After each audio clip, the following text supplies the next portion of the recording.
Are we there? We're there. We're okay to Wonderful. go. We're And here. am I coming through okay? I think so. Okay, Yes, great. absolutely. Are you here? Hallelujah! You're tuned in to episode number 1053 of The Paul Leslie Hour. Now, quite a few of you have been asking, hey, when are the boys going to get back together? Well, we were waiting for a special occasion, and that time has come. Robert McCready, Wyatt Torosian, and Paul Leslie are back together to talk about and celebrate the 60th Inaugural Ceremonies. That's right, the fellows are here to talk about the Presidential Inauguration, January 20th, 2025, of the 45th and now 47th President. And Wyatt joins us on location in D.C. And with that, it's time to begin the show. Ladies and gents, I present to you Robert, Wyatt, and, of course, Paul. Are you ready? Wonderful. Well, it's a pleasure to join you folks today. Thank you so much for joining us. Now, people might be thinking this is a little atypical if they watched any of the other five Right. or six total. I'm in DC currently, and I'm here for the inaugurations. It was a bit of an impromptu invitation, but I'm happy to be here, and I have a little bit to share about recollections from today. Okay, so we are in Charleston, South Carolina at the moment. Not maybe quite as exciting, and in other ways as exciting. So tell us what's going through your mind. What are you feeling right now, Wyatt? Someone asked me what the mood is here, and I have to say the mood is absolutely electric. Getting on the metro today and seeing people in Trump hats, it's been fantastic. And the smiles and the thumbs up and the waves, people just seem ready for the new golden era that's upon us. That's excellent to hear. Yeah, it really is. Was there any concern about safety in DC? Very much so. And in fact, the sort of understanding is that the inauguration was moved indoors due to safety concerns. I have to say, this is the most safe I think I've ever felt in DC. Went through the Secret Service perimeter twice. Had to empty my pockets, checked in when we went into the Trump Hotel, former Trump Hotel, and probably future Trump Hotel for the viewing. And felt very safe and protected the entire time. Secret Service all around, local PD have been wonderful guys and gals. So it's felt very safe. I know given the logistics of the situation, it was very difficult to manage. That's really interesting because I was interested in it because when they moved it to the arena, a lot of people waited a long time and couldn't get in. Right. I had friends that were waiting in line and couldn't make it. The people who waited in line at 5 a.m. got in, but it was quite a bit to cancel both the public parade as well as the public viewing. We had tickets to go see the public doing the actual swearing in. Obviously, all those got canceled. And so the real focus of this inauguration was the Capital One Arena. Both yesterday when the Trump rally was held there, so the rally was way over capacity, as well as today for the post-inaugural executive order signing and speech that Trump gave there. Here, Paul and I both arrived late to the watch party. It was supposed to start at 11. And I gave him a voice message on my way. At the beginning of I-20 in Florence, you have to immediately get on I-95. And for some reason, I just didn't. And I just stayed on 20 until I was almost in Columbia. And I said, I've screwed up. I'm going to be late. And he was like, it's okay. We've got time. And I got there like 11:40 something. And the person right in front of me getting his wristband was the Paul Leslie. Some things are meant to be, right? I guess so. Now, not everybody was in Washington, D.C., but so many people watched on television or on streaming. Asking both of you here, what did you think about the actual ceremony? How did it feel? What words would you use to describe it? Robert? When I saw J.D. Vance and his wife, it felt like I could sense the honor that his being elected as vice president was. It seemed like a working class person now did something amazing. and I could just really get that sense from them. The way his wife was looking at him, his little children in their suits. And then when I saw Donald Trump and Melania, it seemed like royalty. It didn't have the same feel. It seemed like they were royalty. And I was just really impressed by the contrast, but also the nice compliments of how American society is. I like that recollection. And in watching the ceremony, they had the big screens all around in the Trump Hotel. I noticed that it seemed Trump going in with a little bit tense.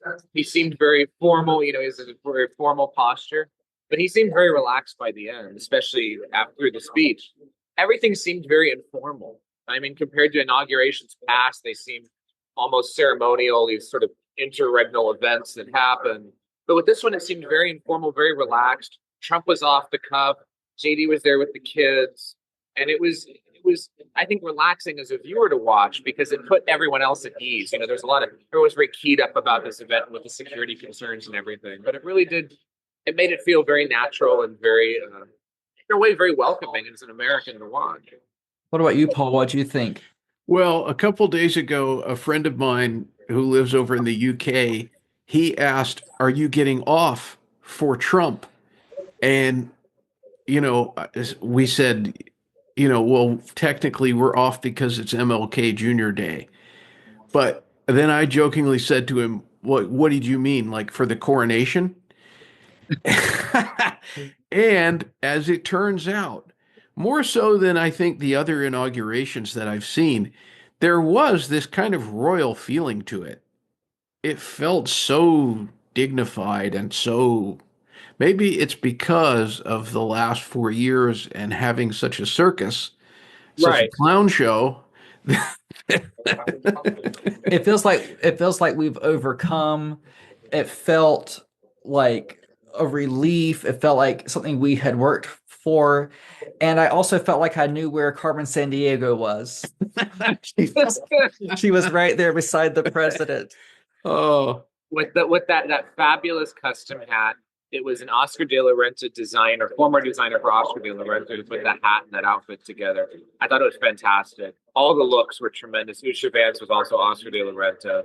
Everybody looked in, their best form. If you even compared Trump 2020 to now, the weight loss is noticeable. Yeah. And in a good way. So, yeah, I think stylistically it looks great. It looked like even some of the liberal members of Congress, like Amy Klobuchar, were having a blast. Right. Yeah. Paul was noticing Bill Clinton and his smiles and gawks and all of that. I noticed on X, Justine Bateman is reviewing the looks. Huh. It's been an interesting follow. Yes, yeah, very interesting. Another person on my Facebook, he said the dumbest thing. I don't know if he's just quoting someone. He said, Melania was giving me Handmaid's Tale. I just felt very creeped out. It's like, what the hell are you talking about? There's, maybe Darkwing Duck, but not Handmaid's Tale. And I'm only saying stuff about the hat because, but there was actually another guy there at the viewing party, and he had a red hat that was just like hers.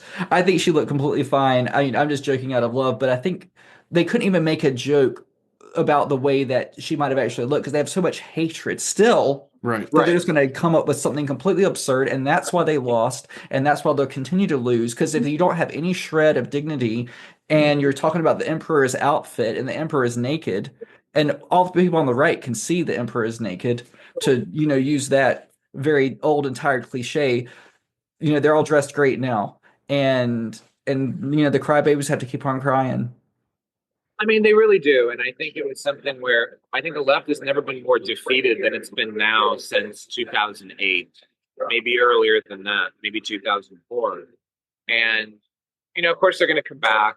They're going to try. But they had the protest march here. No one really showed up. I think someone said they were saying that we want 500,000 people here and like 10,000 showed up. And it's weak. I think they just feel thoroughly defeated. They have to. It's I don't know. It's enjoyable to watch. I gotta say, and I have friends on the left who I love very much, and a couple of them, I mean, are understandably concerned about some different aspects of certain things that may be passed or certain appointments or things like that. But those are like specific policy differences. It's not just that, oh, he's evil and whatever. That form of criticism seems completely out of touch now. He's more legitimate now than he's ever been. Yeah, we're seeing history. No one alive has seen a non-consecutive president, and no Yes. one ever will again in our lifetimes. Probably not. I mean, it doesn't. It's very sort of our once every 150 years type of situation. It seems. Right. I know Paul probably has many questions, but if you'll allow me just a couple quick recollections from today. Yeah. So we arrived just in time to see the motorcade come past to head to the ceremony. So got to wave. And let me tell you, Melania's hat was the one thing you could see through the window. It was that distinct. So it's like from here to a couple tables down from where I'm sitting now, distance. And then once that passed, we got inside to the Trump Hotel. Few people that I saw today. I saw George Santos, the one and only George Santos, cutting a very lonely figure, standing in the lobby. Rick Grinnell was in and out. I think he was at the Trump Hotel for a while. And I also saw Kimberly Guilfoyle, now soon to be Ambassador Guilfoyle to Greece. Got to go up and introduce myself. She was very kind. And we were talking about her new appointment. She said, "Oh, I'm so looking forward to Greece. It's a lot warmer there than it is here right now." And she's been in contact with the current ambassador and is excited to experience the culture and the food. So she seems very happy with her new sinecure. Nice. Now, where did you have the encounter? Where was that? That was in the lobby of the Trump Hotel, which is currently, it was the Trump International. It became the Waldorf Astoria after the lease ran out. And it's more likely than not going to become the Trump International once again. They'll probably buy the lease as well. It's a wonderful place. It was better. I have to say, though, the food and the service is better when Trump owned it or had the lease. It even as a Waldorf, it does not seem to meet the same standard. But it's in an old post. It's in the old post office building. A few doors down from everything. It's absolutely gorgeous. What has been the most important detail about Washington, D.C. this inauguration? I think for me, it's been the joy of people who were able to come here from all over the country to experience this event and seeing them with their hats, smiling, bringing joy to what's a very joyless and dull place. It's almost infectious. It really is. And so seeing that, I think that's going to be the one thing that I take home with me is just seeing people from all across the country. You see guys in cowboy hats from Texas. You see fur coats from the Northeast. You see, people in Columbia gear from the Pacific Northwest and people from Florida and sandals. But you see people from all over and just all representations of America, all colors, all background, just here to experience the joy in person. And I think that's been the true joy of the 2024 campaign, Ms. Harris. Had you ever been to an inauguration before? Never. No, first time ever going to any event of this scale. And I have to say, given the last minute logistics changes and the fact that it could have been a lot more messy than this, despite the traffic, it's been pretty smooth sailing. Now, I just wanted to acknowledge a few people who had requested this trio show. I just felt like they need to have their names mentioned. Charlie, Renee, Ricky, Lynn, Jeff, Dave, David, Paul T, and Tony. Those are people, once I started writing them down, your wish is our command. Thank you all for requesting us to come back together. And this is a blast. We love doing this. Absolutely. Now, how did you feel about the way that Biden was handling everything? I saw relief on his face. Yeah. I think that it was very palpable. I have to say, I was surprised by the blanket family executive order that was passed, as Dana Perino said on Fox, probably passed specifically once everybody was already in the rotunda, so Trump wouldn't even mention it with him there. It was, I think, with 15 minutes left to go in his presidency, and it pardoned all of his siblings, which I think was bizarre because he only had a business relationship with one of them. So I found that very interesting. So the last minute sort of hustling pardons, I think, was a little bit suspect. But, He seems like he's a man who can finally enjoy whatever time he has left. What about you, Robert? How do I think Biden was handling it?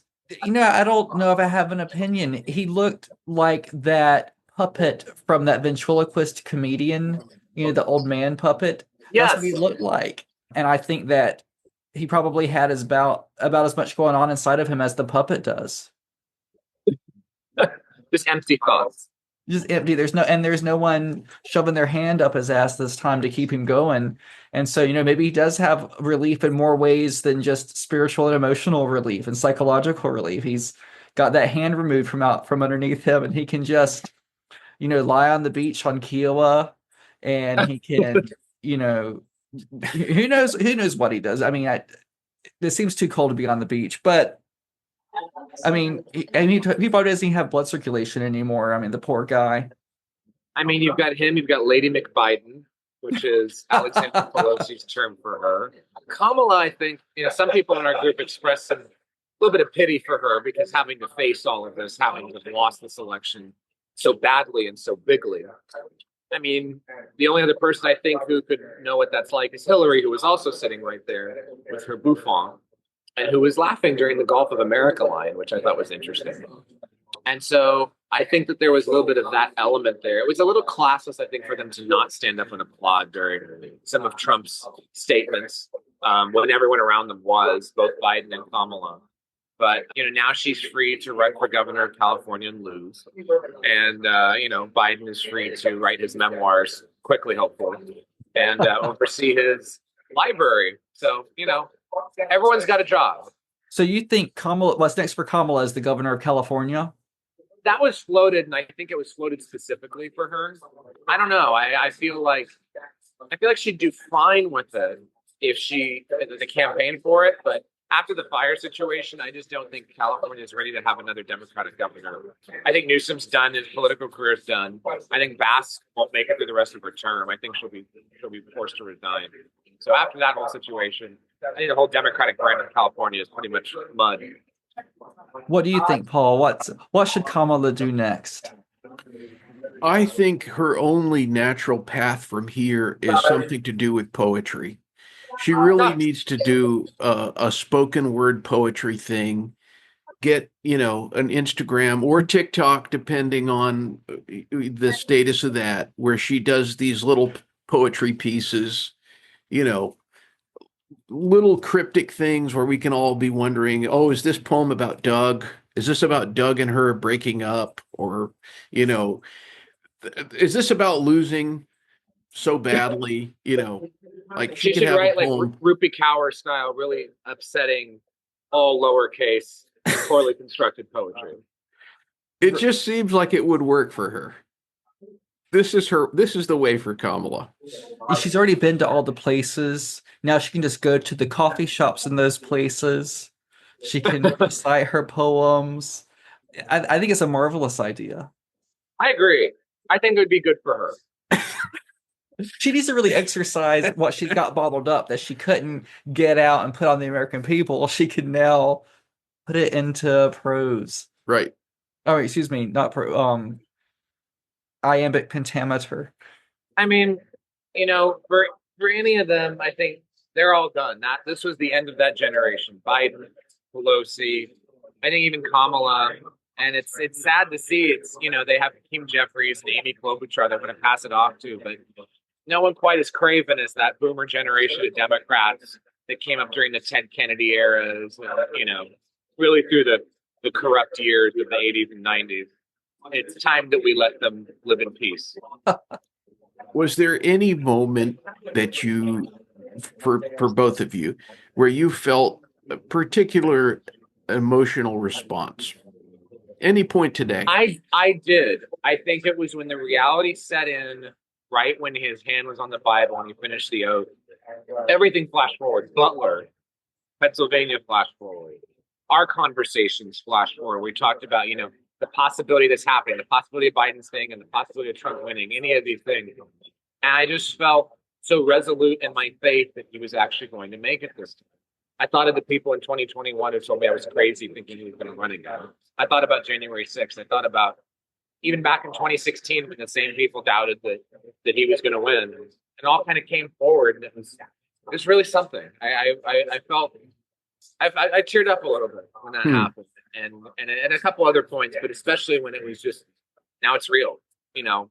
And I think also seeing JD Vance, you know, this kid that came from nothing, all the ways his life could have gone differently, all the ways he could have been lost to history, and that this young man is now on this stage with his beautiful wife and his children. He's vice president of the United States. It gives you hope that there's nothing that you can't do, no matter what happened, no matter your background, no matter where you came from.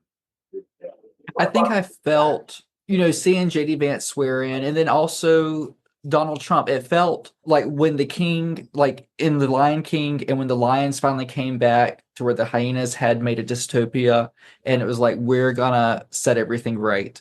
It felt like they had complete control. He and Melania felt like alphas. Yeah. One of the things that Justine Bateman said about her outfit was that she thinks she might have dressed to negate some of the criticism she got last time for her outfit. And I was looking at her, and I think that she was positioned and was controlling her face a little bit differently because they tried to say that she hated him last time. And I felt like I saw two people that were relaxed and totally in control, and that they were going to make it better for everybody. And it felt very emotional to me. It felt like, you know, the parents had come home or something. Right. Right. It felt like a homecoming in a lot of ways. You know, now they know Washington. They know how this works. He knows the people to promote to positions. You saw Rubio was confirmed this evening. I mean, in between balls, Rubio was confirmed. Nome was confirmed. I think all the cabinet nominees are going to have an easy time getting confirmed, even if it might be dicey with a few. Tulsi and RFK are the two I'm most looking forward to. And, you know, it's fantastic. What about you, Paul? What was the most emotional thing for you? Well, just like the election, it always tends to be that the feelings or the inner stuff, I'm always working on a delay. And for me, it was a few hours later. Robert and I, we went and visited people around Charleston. We were doing this and that around the city. And then on the way home, I was listening on the radio, and I could hear the orchestra in the parade. And hearing the music started to get me. And then I started to hear the crowd, and for just a split second, I thought, oh no, are those the protesters? And it wasn't. It was the sounds of the people, and the sounds of the people were drowning out the music. And I started to get, you know, just a little misty in my car there. And That's wonderful. Yeah. And I felt that, you know, I'm gonna quote a lyric from a friend of mine, Wesley Cook. He has a song called Freedom Song, and that song kind of went through my head. Black and white and all alike shed patriotic tears. And I thought of that song of his, and yeah, I started feeling that stirring. I like that recollection. I saw just seeing the delight in people when the motorcade came past, all colors, all backgrounds, all ages.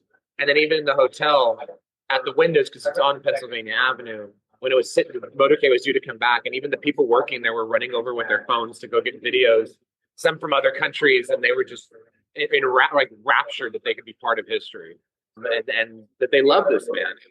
It really was so heartening.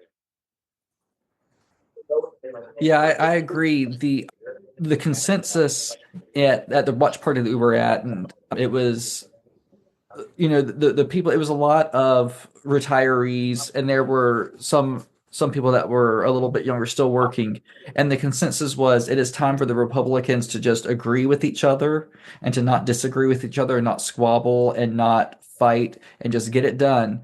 We've seen the way the Democrats have taken power and have held on to it, and we don't need to do exactly everything like them, because then we would be losers. But we're no longer going to be the Republicans of the past, the dignified losers.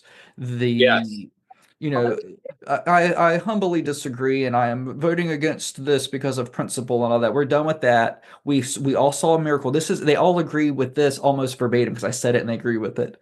And it was, we saw a miracle in July, and this is what God wanted, and we're just gonna chill now. Well, and then the line about America and the impossible really got me. That was just such a wonderful quotation. It just it's not the hope of the Obama era. It's this sort of groundswell of yes we not yes we can. It's like these things can be done. We can make these things possible. There's something about that that's just so inspiring. Yeah. Yeah. You know, I keep thinking about in some ways, and this is gonna really tick off a lot of the leftists if they're listening. But I keep thinking that Trump in so many ways is Churchillian. In a lot of ways. Yeah, in a lot of ways, exactly. And you know, I know Boris Johnson has said this about Churchill that when Hitler would say things, he made people believe, yes, Hitler can do this, he can do that. Listen to him. But when Churchill spoke, you thought, we can do this. Yes. And that's what I saw. That's kind of my takeaway from seeing Trump at this inauguration, and even in his language, and it's more so now than ever, him even saying, tomorrow we will be inaugurated. Yeah. I think a really big moment for me at the Capital One gathering afterward, part of the inaugural ceremony, is he signs the executive orders live, which I thought was a master touch. And then he's throwing the pens out in the audience like a t-shirt contest. And you see people catching them and just the delight on their face. Like, who else would do that? No one else would do that. And it was fabulous. I agree. I definitely agree.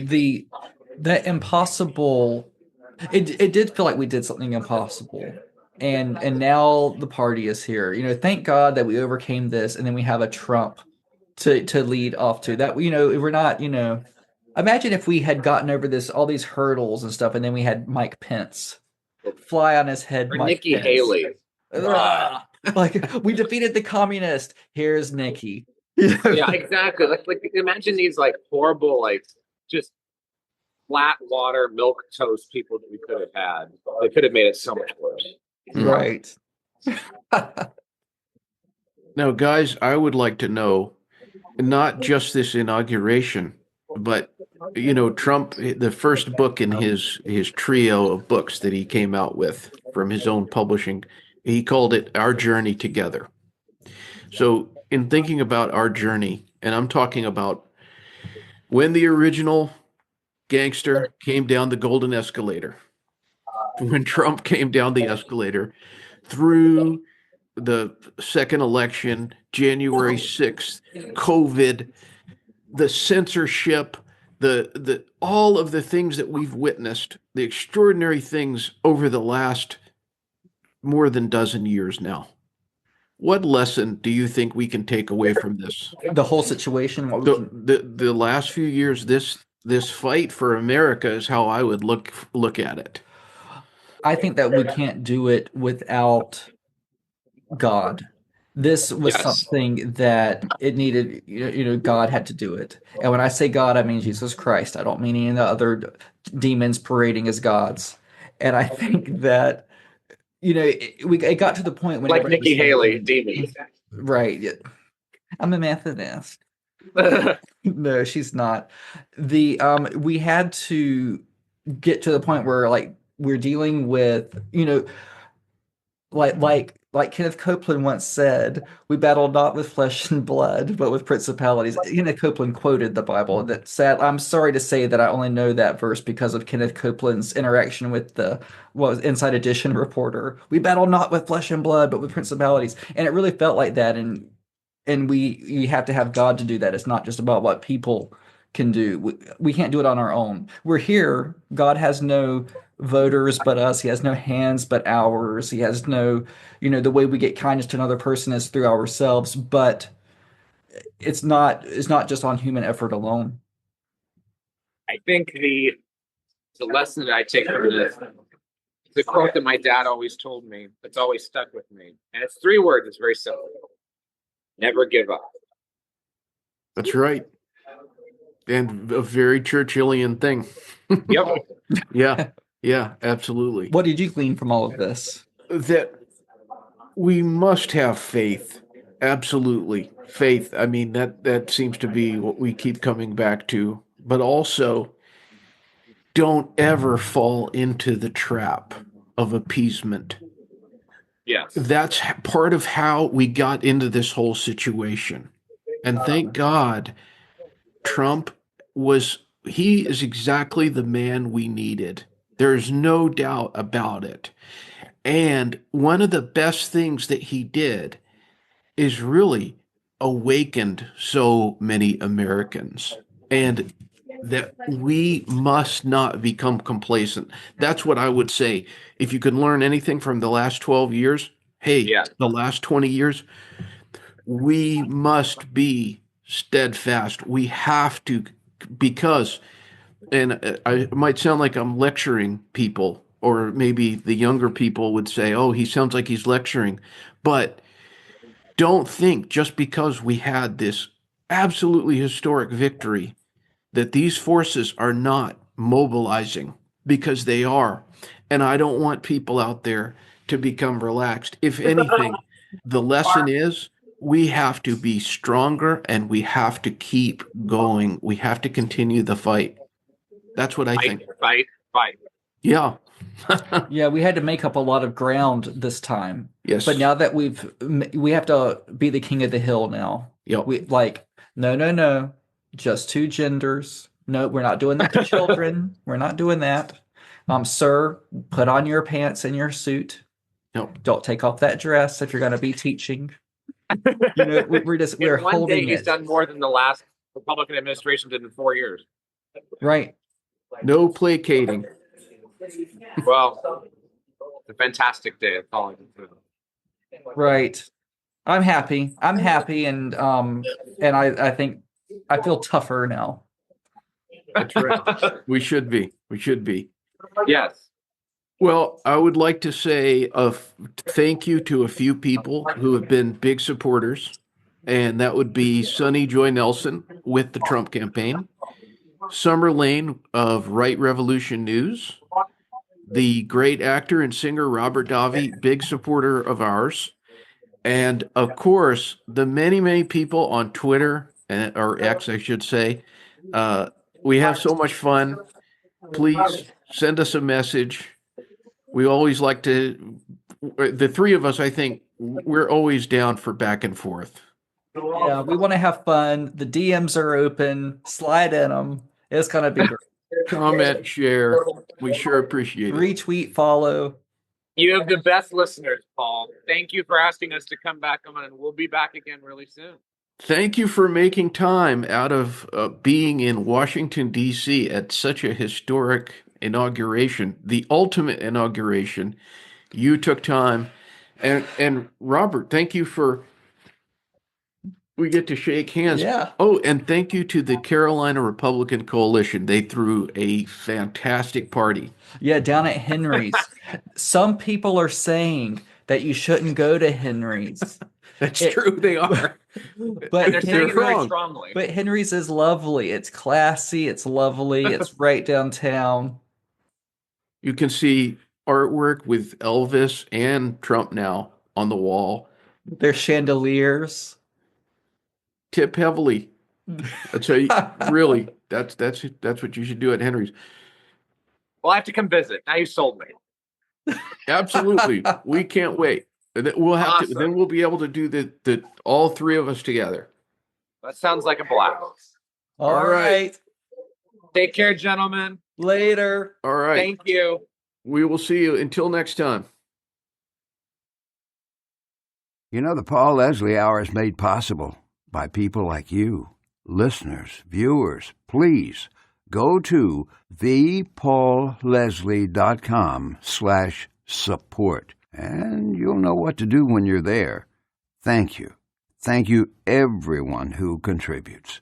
Performance of The Entertainer intro song by John Primorano. And of course, this is your announcer speaking. See you next time on the Paul Leslie Hour.